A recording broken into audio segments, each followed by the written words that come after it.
Paytaxtın tıxac dərdinə dərman hələlik yoxdur, çox çarələr edilir, hələ də axtarılır, amma tıxac problemi xroniki xəstəlik kimi hələ özünü göstərir. Günün müəyyən saatlarında tıxacda qalmalı oluruq. Son vaxtlar hətta şənbə-bazar günləri də tıxaclar müşahidə edilir. Halbuki əvvəllər heç olmasa bazar günləri yollarda hərəkət rahat olardı. Bəzən tıxac əsəbləri korlayır, səbri tükəndirir. Buna dözməyən sürücülər olur, hərə bir variant axtarır və bəzi sürücülər elə qərar qəbul edir, düşünürsən ki, necə deyərlər, yəqin şir ürəyi yeyib. Məsələn, bir sürücü vəziyyətdən çıxış yolunu kobud qayda pozuntusunda görüb, avtomobilin dövlət qeydiyyat nişanını gizlətməklə avtobus zolağına daxil olub. Bunu əks etdirən görüntülər sosial şəbəkələrdə sürətlə yayılıb və müzakirələrə səbəb olub. Sürücünün tərəfini saxlayanlar da var, qanuna hamının hörmət etməli olduğunu deyənlər də, bəli, qanuna mütləq hörmət edilməlidir. Əməkdaşımız Turanə Tağızadənin hazırladığı sujetə baxaq görək, həmin sürücünün kimliyini müəyyən edə biliblərmi və belə davranan sürücüləri ümumiyyətlə hansı cəza gözləyir?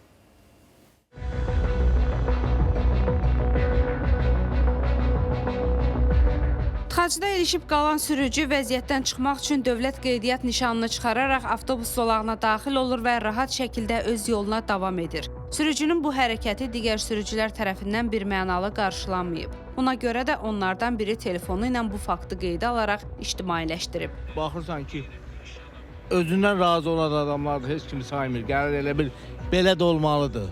Qanun hamı üçün qanunda girməməlidir. Əgər dövlət bu qanunu qoyubsa girməməlidir. Bizə mane olmaq olurlar, amma özlərini aldadırlar da. Bir video yayılıb, maşının nömrəsini çıxardıb zolağa girir, digərləri gözlədiyi halda. Yəni bu nə qədər düzgün? O düzgün deyil, hər halda onun cəriməsi də böyükdür. Yol hərəkəti qaydalarına hamı riayət eləsə daha yaxşı olar.